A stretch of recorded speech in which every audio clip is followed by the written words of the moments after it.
की बड़ी खबर। कांग्रेस नेता और लोकसभा में नेता प्रतिपक्ष राहुल गांधी ने अपना न्यूज़लेटर रिलीज किया है, जिसमें 11 से 31 दिसंबर तक की घटनाओं का जिक्र किया गया है।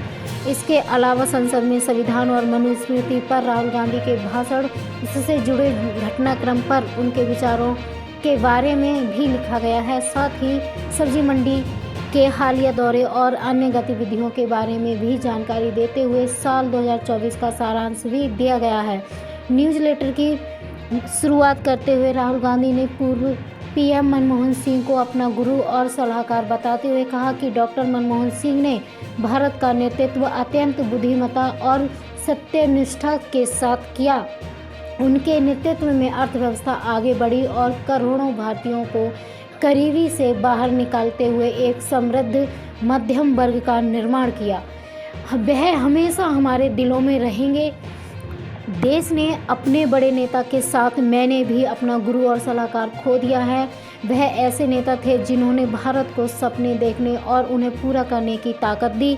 राहुल गांधी ने लोकसभा में संविधान के 75 वर्षों के उपलक्ष्य में चर्चा के दौरान संविधान और मनुस्मृति के बीच चल रही लड़ाई पर बात की।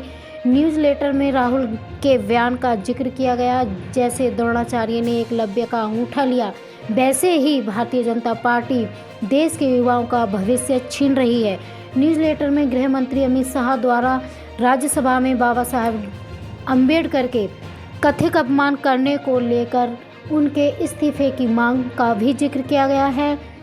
इसके अलावा राहुल गांधी के महाराष्ट्र के भरमड़ी दौरे पर भी जिक्र करते हुए लिखा है। राहुल गांधी ने संविधान की रक्षा करते हुए मारे गए सोमनाथ सूर्यवंशी के परिवार को श्रद्धांजलि और बहादुर बेटे को खोने वाले परिवार से भी अपनी संवेदनाएं व्यक्त की। न्यूज़लेटर में महंगाई की चर्चा करते हुए इस पर खास फोकस किया गया है। बताया गया है कि राहुल गांधी ने दिल्ली में एक सब्जी मंडी के दौरे के दौरान महंगाई पर चर्चा की और लोगों से घर चलाने में आने वाली चुनौतियों पर बातचीत की। वहीं हाथरस बलात्कार और हत्या पीड़ित के परिवार के पुनर्वास की मांग को भी हाईलाइट किया गया है। संसद में all India bank officers confederation प्रतिनिधिमंडल से मुलाकात और दिल्ली में इंडियन क्रिश्चियन पार्लियामेंटेरियन काउंसिल के साथ राहुल गांधी के क्रिसमस मनाए जाने का जिक्र किया गया है।